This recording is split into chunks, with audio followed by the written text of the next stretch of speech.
Welcome back to Gale Force Winds Season 2.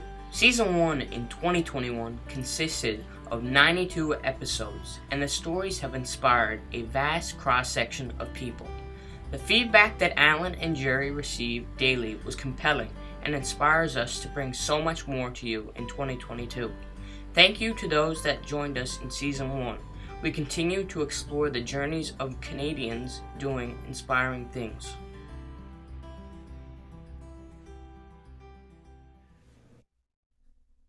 Well, welcome to another edition of Gale Force Winds. I'm Alan Dale, and with me as always is my good buddy from the East End of St. John's, Jerry Carew. How are you, Jerry? Doing well. Looking forward to learning about Scott Neary and his business. I usually come to the table knowing a little bit about our guests, but I'll be honest with you, Scott, I know virtually nothing about you. This is the first time we've met you. And frankly, I actually enjoy that because it gives me an opportunity to really get to know you right here and right now.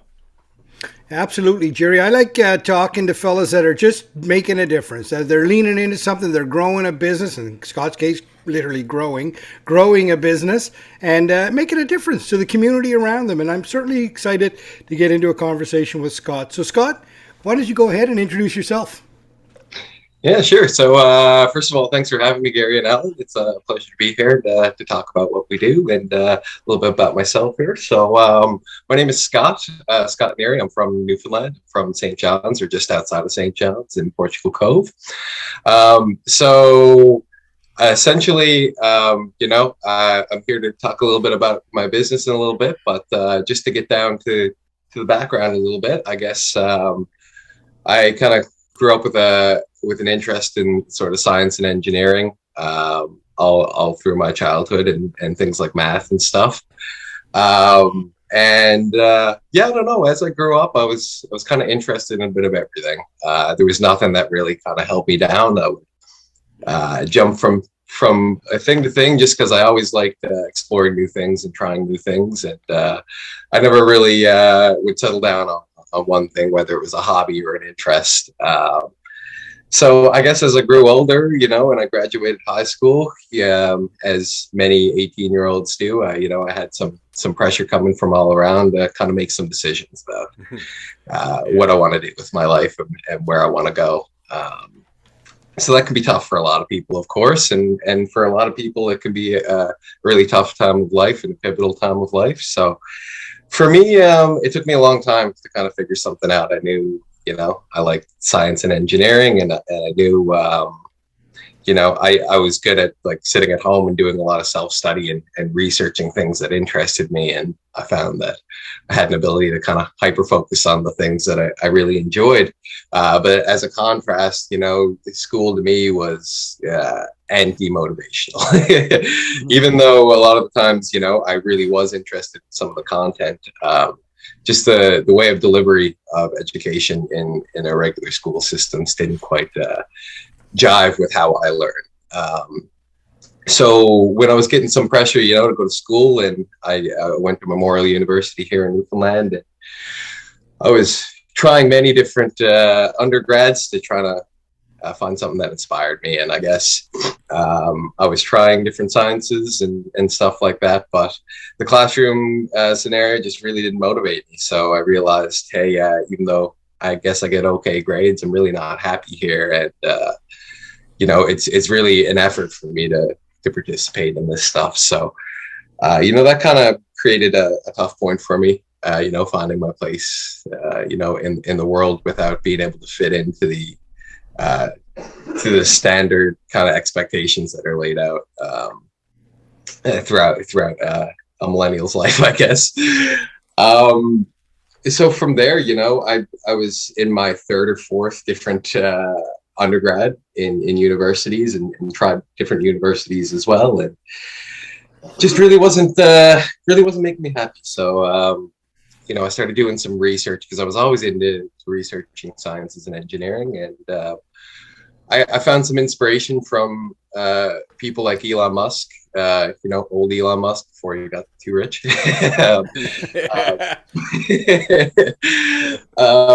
But essentially, the way he always said things, he found the future of the world to look kind of bleak, and as do I.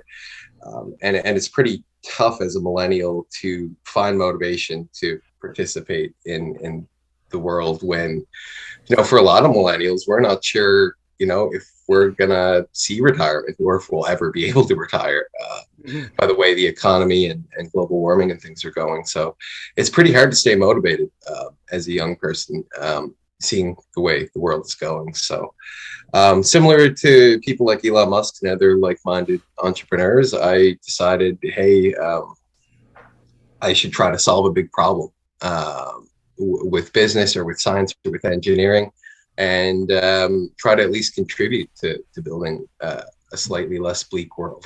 Well, Scott, that seems to me like a good place to just take a bit of a pause here for a second before we get into your solving the world's problems. You know what, Scott? I loved your explanation of trying to find your place. You're not alone. There's so many people exactly like you, whether it be younger than you or even older than you, trying to find their place and not buying into the traditional norms of you must do this in order to do that. I think that's becoming more the norm. People are saying, I'm not buying into that path. I want to forge my own path. Would you agree with that? Absolutely. And I mean, going along that path is really difficult because, there's social isolation involved with not taking the beaten path. Right. There's expectations from, everyone in your life that, you should be going down a certain path because that's what success means, or that's the way, a lot of my colleagues or classmates would be going. Right. So it can be pretty depressing to not know how you fit into that rubric. And I think as time goes on, since the world is changing so fast, there's more and more people feeling that way because we look into our future and we see technological unemployment and we see global warming and worsening conditions. So, we often wonder, it's like, is this job I'm studying for even going to exist in 10 years? Is where I live going to have to be resettled because of climate issues? Is this industry that I'm learning, harmful to the planet and going to be, phased out? So that's really tough for sure. And I really sympathize for a lot of people who are going through that because it's tough to find that purpose. And I think I'm, so lucky to have found something that motivates me to the point where, even when things over and over again didn't look like I was going to succeed, I just had endless drive to keep going. And that's really what allowed me to get as far as I've gotten so far, which is not that far yet. But some of the challenges that I faced, it would have been easy to quit a few times. Right. Alan, I just listening to you, Scott, and it's absolutely inspirational, but it's, the entrepreneurial endeavor and passion for what you're doing is what keeps most entrepreneurs going. It's really admirable to listen to you talk about that. Very inspirational, isn't it? 100%, Jerry. It's really. I want to go back even a little bit further. Go back a little bit more. And Scott, what was driving you as a young person to create this lens that you have for life, where you're looking at things, I would argue, a little bit, a very sophisticated way that you're looking at life? What was driving you as a young person in Portugal Cove to think like this? I guess that's tough. I guess, all the way back, it's hard to say. I don't know. I guess a big part of it is the internet. Right. We my generation grew up. I was lucky to grow up a little bit without the internet and a little bit with the internet. So I remember what it was like without it. But just getting that sense of a global community that way through the internet and having the access to have all the world's information at your fingertips. I guess from that, I started, just doing a lot of research about the world and what's happening. And to me, I'd say through sheer existential dread is what motivated me in almost everything. Just because I want to see a livable world, and right now we don't have that, and the more we seem to be learning about the harm that we're doing to the world, it seems like we're not doing anything about it. Sure, we're learning about all the terrible things we're doing, but there's no one really taking solid actions to negate it. So growing up learning about this side of the world where it's like, okay, these are all the things that we're doing bad, and then seeing government structures not doing anything about that just lights a fire in a young person. It's like, okay, obviously we're headed down the wrong road, and if someone else doesn't drive the bus, then we're going straight off a cliff. Right. So really that was my major motivation. And my parents and family, were big motivators in all that along the way as well, in all kinds of different ways. Different aspects of my life have obviously been influenced by different people, but I was just lucky to be growing up around the people I was, and in the situation I was. I think it's all just good luck or chance that things kind of worked out the way that they did, and all the struggles I had throughout my life and childhood, they've all led to this point. So I wouldn't change a thing about what I've went through in my life, and it all kind of made me a better person. Yeah, I like your explanation how the internet, opened it up for you, and I guess back to Elon Musk, right? Here's a guy who thinks that everybody should have access to internet, and Starlink is an amazing thing for parts of the world where I would suggest never had that, that lens into the world like they're about to get through his efforts there. So you're right, it does really open the world up, doesn't it? In a good way, and sometimes in a bad way, right? If we look at all the different things that come with the internet, but I think the benefits largely outweigh the any challenges that the internet might bring. So all of these things led to a point where you are now. You've started a business, and some excitement around that. You had a couple of interviews recently talking about it. Tell me a little bit about where you are in the moment. Sure. So, I mean, I guess to kind of take it from the last phase there, I guess after dropping out of multiple universities and doing some research on the side, and deciding that, hey, maybe I should follow what Elon Musk did and try to address a problem, identify a problem, address a problem, and create a business out of it.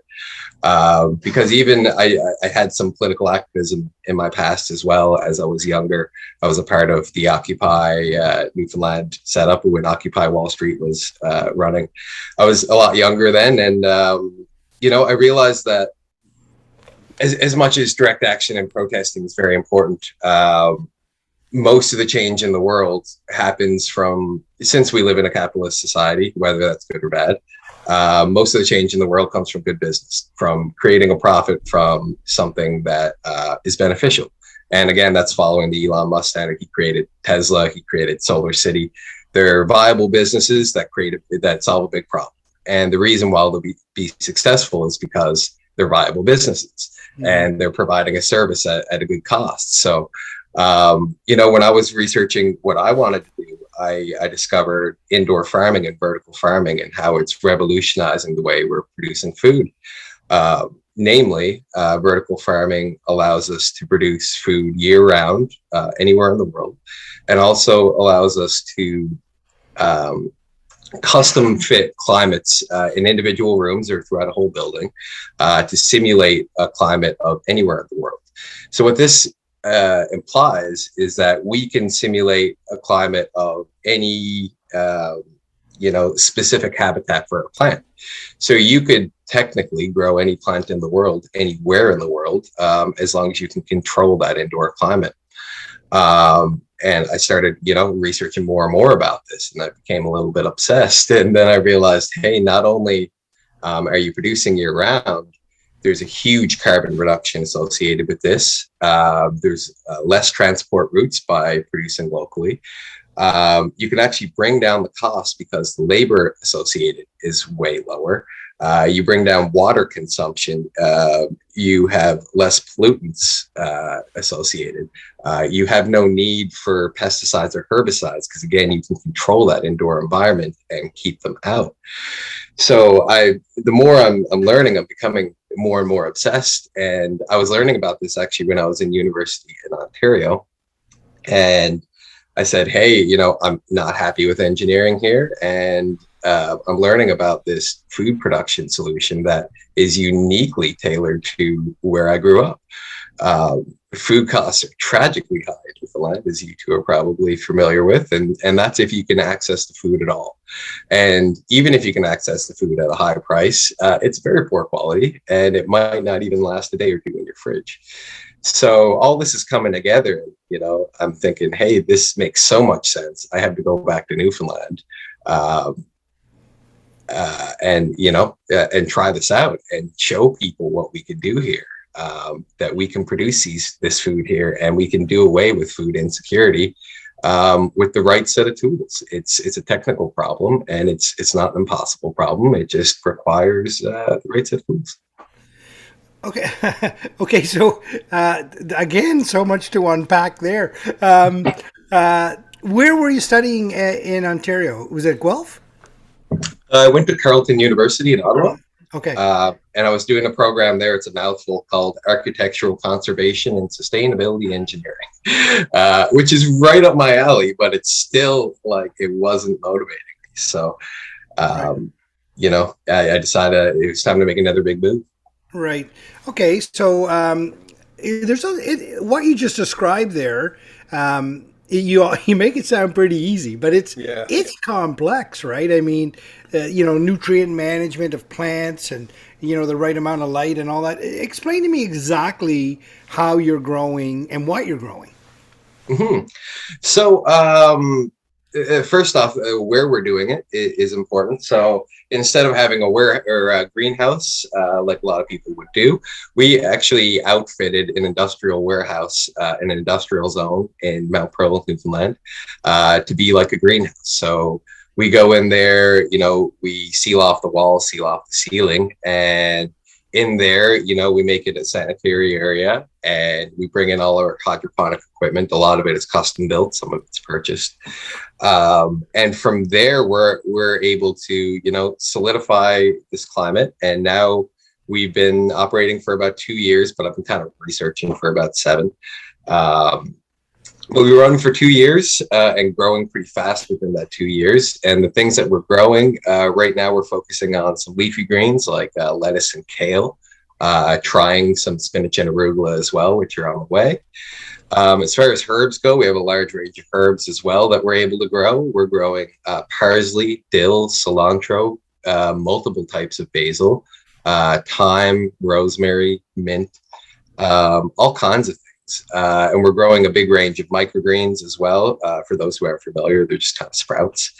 But right now we have about 25 products, and we're able to produce those year round. So it's quite unique right now. As far as I know, we're one of the only people producing such a large variety of things all year. And our large goal is to be able to add more and more products to the point where people can get a big portion of their grocery list from a local company, and we'll actually deliver straight to their door. So it's a little more convenient and a little safer in COVID times. So you're growing inside a warehouse under lights, is that correct? Yeah. Yeah, so we use artificial lighting. We control our humidity, our temperatures, all that kind of stuff, our water temperature, our water chemistry. There's a lot of factors that you have to control, and we're trying to automate and control as many of them as we can to fine-tune their setup. And how big is the footprint right now, Scott? Not very big. It's actually quite small. Starting off, we probably only had about 500 square feet, and we've moved up to about 2,500 square feet in the last 2 months. So what that means to us, in a production standpoint, first off, you can produce about 10 times as much in vertical farming as you can in a horizontal space, because we're using 3D space here. We're not just using one flat plane of growing. Right. We're doing shelves and going up. So that really allows you to grow a lot more. On our current setup in about 2,500 square feet, and that's with processing and storage and everything, probably only 1,200 square feet of that is grow space. And we will feed nearly 300 families a week in 1,200 square feet. So this is smaller than the average home. Right. What we're producing in. So this is just a start. We want to take this to tens of thousands of square feet. And at that point, we hope we're actually going to be able to make a big dent in the food supply here. Scott, one thing that jumps to my mind is, and I'm sure our audience would be curious as well, how do you, when you're growing vertically like that, how do you get light on all levels? How do you manage that? Generally, it's just a lot of lights. Okay. Luckily, LED technology is advancing very fast, and it's bringing those costs of the electricity down to get more efficient every year. So even 10 years ago, this would have been probably 5 or 6 times more expensive to run. Wow. But essentially, yeah, with every layer, you're going to do another set of lights on every layer. Okay. I see. And with that comes a bit of extra heat and stuff. So you got to move around a lot of air to make sure you're cooling off those lights. But yeah, we have a lot of lights. Our electric bill is something you wouldn't want to see. These are all LED lights, is that correct? Yes, they're all LED lights, Yeah. which, they're more efficient, but still when you take an LED and they're more efficient, you actually end up usually packing more wattage into those lights. So you're Right. still going to have a comparable amount of consumption, and you'll just get a lot more light per watt. Right. So a lot of people think, hey, there's no heat, there's not much electrical, but it's actually, we're generating a lot of heat, a lot of electricity here, just because we're packing more light into those LEDs, And how do you manipulate the color scheme of the lights at all, or it's a standard across the board? Yeah, we can actually manipulate the color of the light pretty finely. And that's where we're doing a lot of our research now. Because a lot of what we're doing, some of it is well documented with, peer-reviewed studies online for us to get information from. But since it's a new industry, a lot of other people in this industry are also keeping that info to themselves for, commercial benefit. So we're doing a lot of our own research on, the impact of different colors of light on different plants. And that can do different things, from changing the nutrient content to changing the color of the plant, from green to red, or different colors like that. And it also can affect, the size and the shape of the plant. So we're doing a lot of research that's going to be unique to us, and our kind of data that we can move forward with and create more farms off of that. Right. So the other big variable is cooling, as you mentioned, right? The movement of air to the greenhouse. That's got to be a challenge as well, eh? Keeping the fans moving and. Yeah, I guess that's what we're learning. Even when it's -10, -20 outside, and we're bringing in all that cold air, we actually are still too hot there. We're running hot. So we're bringing in all that cold air at a high rate, and there's so much heat being produced that cooling is our main issue, even in the winter, which is shocking. Right. So the summer is quite difficult. But what that also allows us to do in the future, I mean, I'm all about, having a cycle of things and keeping a closed loop. Yeah. So if we're generating excess heat in the winter, what that also allows us in future farms is to take that heat and pump it into an outdoor greenhouse, which has trouble retaining heat. We can use all this excess heat to run another operation, whether it's heating an outdoor greenhouse or heating a chicken coop. As we grow, we're going to look at more and more ways to recycle any energy or close the loop of production and keep our resources in a cycle as much as we can. Scott, when you say you're running hot, how hot would it be in that particular 1,200 square foot space you're growing in? I mean, we like to keep it at about 18 degrees, but we're running at about 25 degrees Celsius in there while taking in all that cold outdoor air. So it's a bigger challenge than we expected at the beginning. But yeah, we're 25 sounds pretty good for growing, though. It's not too bad. It's not too bad. But then again, when you get when it comes to the summer and we're going to be pulling in 20 and 30-degree air from outside, it's gonna be real warm. So now that's one of our next challenges is figuring out a cooling solution. Scott, I love your concept of closing the loop, right, and using that excess heat, because you're right. There's value there, and you want to capture that as quick as you can in the fullness of time as you get to your next phase of operation. So I guess the other variable then is water, right? You can reduce the amount of water you're using when you can control these variables. Is that correct?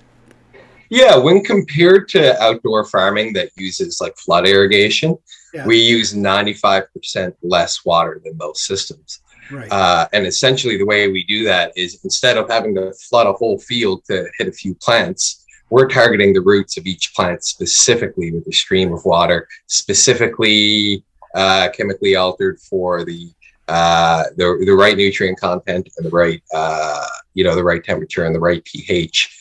And then what also happens when these plants are respirating all this water, because they give off all that water that they soak up through their leaves, which creates more humidity for us. So what we're going to be able to do as well is take that humidity out of the air, filter it, and put it back into that system as well, and have a water reclamation system.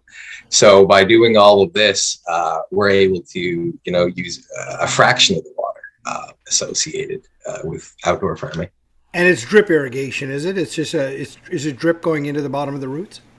Yeah, I mean, there's a bunch of different styles of hydroponics. Sometimes they sit in a pool of it, or sometimes it's drip. We mostly use drip irrigation and a tiny film of irrigation rather than big reservoirs. But yeah, it really doesn't take much. If you got the right nutrient content and you're not flooding a whole field to hit a few plants, you can really use a lot less water.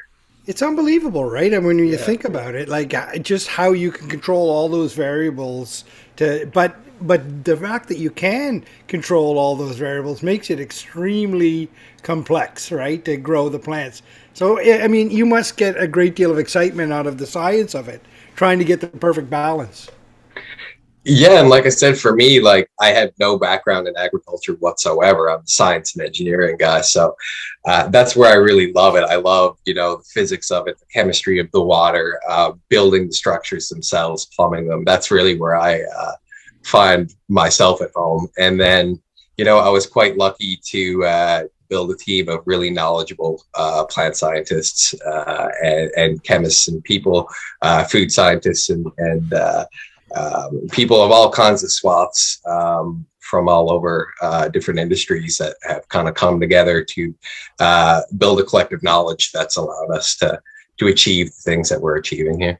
Yeah. So we've kind of geeked out on the precision ag side of this, which is cool. I'm curious now on another side, another interest of mine is the taste of it. So tell me about the taste and the flavor of your product that you're producing. Yeah, so there's going to be a bunch of big benefits to growing hydroponically. The obvious ones we talked about is obviously water, carbon production, even labor is a little bit lower, and the ability to grow anywhere, which is great. But then there's some other really big benefits. The taste of the product, namely, is one of them. So the best place to start with that is when you consider in Newfoundland, we're importing 71% of all of our food. And if there's a disruption in the ferries, we only have 2 to 3 days worth of produce left to survive, to live off of here.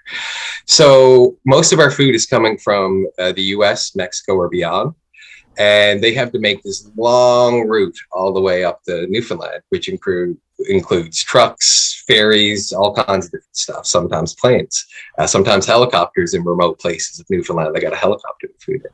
So the length of time that takes actually has a big impact on the plants in taste, nutrition, obviously shelf life. But the first big one is nutrition. University of California did a study that says within 2 to 4 days, I believe, 2 to 3 days of harvest, most of a vegetable's nutrient is actually lost in 2 to 3 days. So if we have a 7-day transit route to Newfoundland, even if you're getting what seems to be fresh and you're paying expensive prices for this product, there might not actually be any nutrients in there. It's very viable that you're efforts at being healthy aren't working, which is tragic and probably upsetting to a lot of people, especially when you pay top dollar. So if you're getting products from us, you're getting them within a few days. You're getting that full nutrient balance. You're also not allowing any of the kind of the taste and aroma compounds that are in these plants. They start to break down over time too. So with that, you're going to get a big taste difference. You're going to get really fresh flavors, like really strong flavors. Like people who eat our salad greens often say, I've never had a salad where I didn't need salad dressing. And there's just so many flavors going on. Yeah. You know, it's way different than the bland stuff that you're getting from the grocery store in flavor and shelf life wise. For our lettuce, normally lettuce in Newfoundland, for people who are experienced with it, you might get 3-4 days of it in your fridge. Our lettuce often lasts 2 weeks up after harvest. And even after that, that's when it starts to look like the stuff in the grocery store. So you're getting way better flavor. 100%, Scott. I mean, it's like when you eat a salad and the greens are fresh or whatever, it's buttery, it's peppery. And oftentimes I cook a lot at home, and, you know, I'll take out a head of romaine lettuce and I'll look at the packaging and it's from Salinas, California. I mean, how does it make it to P? And why do we need to get it from Salinas, California? And, you know, it's ridiculous when you think about this product is coming all the way from California to Prince Edward Island, where in essence, I mean, you could put a telephone pole in the ground in PEI and you come back in 2 days and there'll be 3 there. Anything can grow here, right? You know, it's ridiculous to think that we have to get our product, but yet we accept that, and we accept the flavor, which is really subpar. I love what you're talking about, your flavor. So I guess the other question I have is, who's your customer now, and where are you trying to get to with your customer base? Mm-hmm. So what we started with this business, we were just going to start on a small scale, and we were like, hey, the easiest way to do this is just to sell to a few restaurants, make it easy on ourselves. But our first crops kind of came out as the first COVID lockdown in Newfoundland hit in March. So that's when we had our first crops. All of our customers closed their restaurants, and we were left with all this product. So from there, we were like, okay, it's time to pivot, obviously. And we're seeing all these direct home delivery, contactless delivery systems succeeding. So from there, we adapted that just as a temporary measure. And we realized, hey, this is actually what our business model should be. It's way smarter. It's safer for the customer. We can deliver them straight to their door with no contact. It's more convenient for our customer. And again, to make a good business that's good for the world succeed and be able to do those things for the world, it has to be profitable as well. So we're cutting out the middleman. We're cutting out that grocery store, which allows us to get a higher rate for our products, which is really important in the startup phase because it makes us, it makes us a better investment. So that will increase our access to spread across the island more.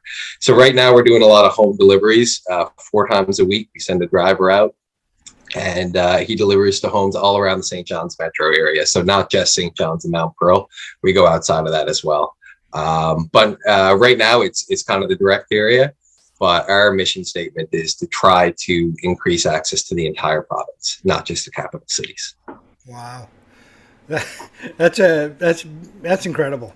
It really is incredible. Scott, is there anyone doing anything similar to you in this market right now? There's been attempts before. One of the biggest case studies that I study is a massive failed project in the 80s or 90s in Mount Pearl called Sprung Greenhouse. Yeah. They were way ahead of their time. It was a great idea at the time, but they made a lot of mistakes and the business fell flat. A bunch of public money was wasted, and there's a bad taste in Newfoundlanders' mouth from that experience. So it's been a case study for me on what not to do. And I also get it come up a lot when I talk to people. So I also need to be able to explain why we're not like Sprung Greenhouse. But, you know, that was in the past. And there's been a few people on a small scales doing it as well. But it seems like most of them never gained a whole lot of traction on the indoor side of things, or they switched to marijuana exclusively. And, for me growing up and seeing everyone growing marijuana in their closets, I'm like, if we can do this with marijuana, why aren't we doing this with our food? Yeah, like, this makes no sense that we're able to grow a fairly difficult plant like marijuana anywhere on this island, but we're not growing our food. So why not? Well, it's interesting, sorry, Alan. One of the things Elon Musk talks about is, making sure that he wants electric cars to be built by everybody. So it's you're forging a path that I think will motivate a lot of others. Yeah, maybe some competitors, but I think it'll be better for all of us. Yeah, Scott, you're so right. I mean, the sprung one. I mean, that's a good one to pick up on. I mean, and let's be clear, right? I mean, sprung happened before the internet. Like, I mean, we the technology that went into the sprung greenhouse is nowhere near where even you are right now. And there was millions and millions of dollars of government money funneled into that. And I would argue probably government might have stayed too long in the conversation and slowed the technology advancement down on sprung. But a good idea might have been the wrong time, right? And that's about it for sprung. And another thing I'd like to pick up on, you're so right. If people can grow cannabis, and that's a tricky plant to grow. I mean, it's a weed. It's going to outsmart you no matter what you do to it, right? If we can grow cannabis, and people are pretty effective at it, I'm pretty sure you can grow leafy greens and the like to feed your family. That sounds, I mean, your trajectory is amazing. So where are you trying to get to, Scott? Like, what's over the horizon for you? Yeah, so that's what really excites me about this business, and what motivates me the most about it is where we're going and the impact we're going to have on the island. So where we're going is an easy one. We're building this business now to be replicatable. We're doing all of our operating procedures. We're building this giant Bible of how every process goes in this entire farm from start to finish, so that we can replicate it many times and have other people run them. So from here, we're going to probably build one more in St. John's, or St. John's area, and then we're going to start hitting places. We're not exactly sure where's next, but population hubs. I want to hit Clarenville. I want to think about Grand Falls, Corner Brook. I want to think about going to Happy Valley Goose Bay and helping out Labrador up there as well. And they have the benefit of cheaper electricity and things like that. So we're going to start in these major hubs of population where a lot of people from the smaller communities pass through, or where couriers pass through, so that we can not just focus on the bigger cities like a lot of other people in this industry in Canada are focused on the big cities. For us, we're going to start with the places that are most likely to be forgotten. And, Newfoundland is the first. But from here, we're going to, do the island. We're going to do Labrador. And then, hey, if we're doing this well and it's succeeding, why not go to northern Quebec, northern Ontario, northern BC? Why not go to work camps and stuff, Fort McMurray, places like that? Why not establish up there? So extending our reach is a big, obviously, part of this, so that we can extend access to food. But the impact on the community is even more important. So Newfoundland has the highest rate of heart disease and diabetes in Canada. We have, all kinds of diet-related illness here. And it's not really our fault, because we've never had access to diverse enough foods to be able to integrate them into our diet. So our diet, which is, been hard beaten into us over generations and generations, doesn't include much healthy food, and it's a lot of preserved food and stuff. So that's why we are where we are. But if someone can come in and not only increase access to healthier foods, but also make them affordable, and even possibly, we hope that we can undercut the price of imported food with a local alternative that's healthier. So we're hoping by getting this food into people's hands, we're able to make an impact on the province's mental and physical health, decrease demand on our healthcare system here, which is so overburdened, and help create a more productive and happy society. And beyond that, there's other implications as well. If we're not importing 71% of our food, all that hard-earned Newfoundland money is going to stay in Newfoundland. It's going to be recycled in our economy. If we're going to these community hubs, we're going to be creating jobs for people out there and injecting money into those communities. And you know, it's just going to overall stimulate our economy, both from a financial perspective and a workforce perspective. And yeah, hopefully it just fosters a healthier and happier future for Newfoundland. And I guess one additional thing I would say about that, we're also working with the Association for New Canadians, who are having a challenge where a lot of people are immigrating to Newfoundland, but lack access to their cultural foods from their home, to be able to, you know, food is culture. And if people come here and they can't express their culture through their food, then they're going to have a harder time settling into here. And that's not what we want. We want to make this a very inviting place for people to want to come and immigrate to. So we hope that we're going to be able to grow some foods that aren't traditionally sold in North America, or things that people really miss from back home, that they can be able to have access to.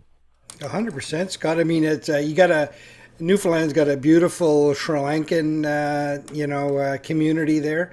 You'd be hard pressed to find a fresh mango in the grocery store, for sure. But the way you talk, Scott, I mean, it's like listening to an Elon Musk talk about solving It's a big compliment. in such a big way, right? You're thinking things really largely, and you can understand how your piece of it impacts so much of the community. And it's such a beautiful thing to hear you describe, you know. Well done. You're on quite a journey there, Scott, and it's very impressive. It really is. You know, we often ask our guests to leave the audience with a piece of advice, and what would something like that be from you? You look at the world differently. You look at the world in a bigger way. What would that piece of advice be? Yeah, I mean, I guess I do look at the world a little differently, and you know, as in earlier, you know, in my younger years, that kind of made me feel alienated in a lot of ways, that no one else was seeing things the way I was seeing it. It's kind of a lonely feeling a lot of times too, and especially when you're trying to stay motivated to do something like this, and then all these societal pressures of what you should be doing makes you doubt yourself. And geez, I've almost quit 7 or 8 times now. Well, I have quit at least once and came back to it. But, you know, I guess my message to people, especially young people, is that, you know, you don't have to follow the beaten path. And in fact, if it doesn't feel right to you, you probably won't ever be happy following the beaten path. So despite what people kind of say or doubt, just stick with your guns. And to me, what I've learned is the difference between succeeding and not succeeding. Not to say I've succeeded yet, because I don't think we have yet. We're getting there. But the difference between people, you know, who do succeed and don't, to me, seems to be who gives up first. Because if you just refuse to give up, then you're eventually going to succeed. But if you give up early, or, you know, your first or second go at something, it doesn't work, and you know, you give up on yourself, you'll never achieve what you want. So just believe in yourself, even when other people don't, or even when society tells you to do something different. Right. Jerry, your thoughts? Well, I think, Scott, you know, that is an incredibly important message. I have an 18-year-old and a 14-year-old, and frankly, I worry about them. And you know, you don't want them to be alienated. You don't want them to be lonely. But listening to you, I want them to be alienated. I want them to be lonely, because I think there's more opportunity for people like you who can overcome that feeling of alienation. I do want to circle back a little bit, because you mentioned, it's interesting, Alan, in talking to people like Scott. I find entrepreneurs tend to gloss over a little bit the journey in terms of going from either a paycheck, or in your case, Carleton University. So just paint the picture for me, because at one point I think you said you're in business 2 years, but you've been researching for 7 years. I just want to explore that very briefly. You're in Carleton, it's not working. Can you just paint the picture of the timeline between the time that you say, I'm getting out of Carleton and I'm coming back to Newfoundland, and day one of the business? Just briefly paint that picture for us. And some of the emotions you're going through while you're doing all that. Yeah, absolutely. And there's actually a little bit of a diversion that happens in between there. So I guess I was in Carleton, and I was only there for about 2 semesters. By the end of my first semester, I was positive I did not want this. I was positive. But, it was my 3rd different attempt at university. So I was like, I've got to, I moved all the way here. I got to give it one more chance. Mom's probably going to kill me if I tell her I'm coming home already. So I was like, I got to give it one more semester. But that 2nd semester, after knowing that I didn't want to be there, motivating myself was one of the most difficult things I've ever done. Especially when it's not what you want. It was sad. It was hard. And, as much as I was like, I got to force myself to give myself this one more shot at this. And it was getting more and more difficult by the day. And I was, getting more and more sad about it every day. Wow. And, I was desperately searching for another solution, not just, to solve a big problem, but just for myself to find a direction, something that finally actually motivated me to do something. So at that point, I finished the 2nd semester and said, geez, I'm coming home. I'm going to start this business. And it was tough. It was tough to, inform my family and friends that I was once again leaving. Just let me interrupt you for a second. So at this point, you've stopped and started university 3 times. Now you're coming home with this audacious goal that you're going to start a business. Like, the family must have thought you were nuts, did they? Yeah, not just a business. I'm coming home and saying I want to be a farmer. And that's completely different than what was expected, for sure. And, for a lot of people, farming is a multi-generational thing. It's hard to get started. It takes generations. It takes money. But my idea was a little different. And of course, not a lot of people in my life saw my vision, and all they saw was, hey, farming is really difficult and you're probably, never going to make a go of this. But I had a different vision, and I had to appreciate that no one else can see what my vision was, and that I cannot let someone else's interpretation of my vision affect it, because I just knew, and I felt it in my heart, that this was right. So I had to follow that, no matter how difficult that was. And anyway, I came home and found a smart friend, and we started a business in my garage. We just started experimenting with this stuff. Now, this was about 6-7 years ago. We started experimenting in my garage and showing, okay, hey, this is possible. We're doing it on a small scale, and we're able to do this. And there's all these different ways that we can do this, and all these different directions we were getting pulled in on how to. Okay, we've grown 300 or 100 heads of lettuce a week in my garage. How do we scale this? And unfortunately, through the time and just the lack of money, that partnership just didn't kind of pan out. And we had, went into another facility and built this beautiful big greenhouse, and it just didn't work out again. So, I'm after leaving school, and then this business that I came back kind of failed, and I lost all my motivation there. And that's when, I gave up the first time. And from there, I actually moved to BC to live on a ski hill and just clear my head for a year and a half. And it had nothing to do with what I wanted to do. I was just up there having some fun and relaxing and trying to get to know myself. And I guess I was up there for 18 months, and, I was having the time of my life, but I wasn't fulfilled at all. I was probably the happiest I've been, but fulfillment wasn't there, and that was really bothering me. And that's when this farm starts floating around in my head again. I start advertising online that, hey, I'm doing this. I got this idea, and I need someone to invest in me because I have zero money at all. And I got this crazy idea, but no degree and nothing on paper to say that I actually know what I'm talking about here. So that was the biggest challenge, is how do I get someone to trust me with their money to prove that what I'm saying is right? And at the time I was, 20, 23, 24 years old. So with no degree. So how do you convince someone of that? And I guess I was trying everything. I emailed dozens of people, and as a last ditch effort, I actually put an ad up on Kijiji saying, "Hey," and this was in Newfoundland, Kijiji. I was like, "Hey, we can grow food here year round. I got this great idea, and I need someone to invest in me."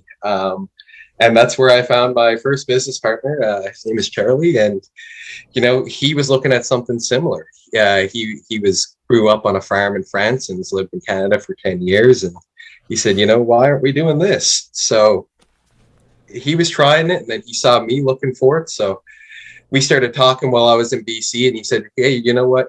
Why don't you come back and we'll give this a go?" So yeah, so another big life change. I left the happiest place I was ever in my life, and I came back to Newfoundland to start this business and hopefully make a difference. And from there, we went to the bank. We got a very small loan, less than what a Honda Civic would cost. And from there, we started, and we were able to showcase year-round production. And from there, we were able to garner more interest. And now, we're one step at a time, we're gaining more and more interest and a little bit of investment and financing and support and stuff like that. Jerry, I'm glad you dug a little deeper there. The power of Kijiji, I love it. Well, you're right, Alan. Like it's amazing, Scott. Alan and I have been interviewing a lot of people, close to 100 people, and I'm telling you, you're similar. Most entrepreneurs kind of gloss over that transition period. Right. You've beautifully articulated the challenge of making this, getting this off the ground, and I really appreciate you for articulating it. Again, thanks for joining us here on Gale Force Winds. This has been an eye-opener for me. I'm really happy you agreed to tell us your story, and you know what? Growing things is an amazing experience. I love gardening, and I wish you all the best. I look forward to following your passion and your career. Well, another wonderful edition of Gale Force Winds, and it's not often that you get the privilege to talk to people with such a grand vision for such an outlook on life that they want to make their society, their community a better place. And here you've got a guy who's doing it by growing food, and he's got a vision how that food will impact the health of people, the well-being of people in his backyard and beyond. It's such an inspirational conversation here today. And Scott, I always like to leave the audience with my own piece of advice. And quite frankly, the world needs more Scott Neary. Thanks very much for joining us. Thanks so much, you two. It means a lot for you having me on here, and it's great to be able to talk about this. It's really, it really makes me happy to talk about what we're doing, and of course, I appreciate all the kind words towards myself and the business throughout this podcast as well. So, you guys are great, and thank you so much. Thank you for tuning in to Gale Force Winds. That's Gale Force Winds, WINS.com.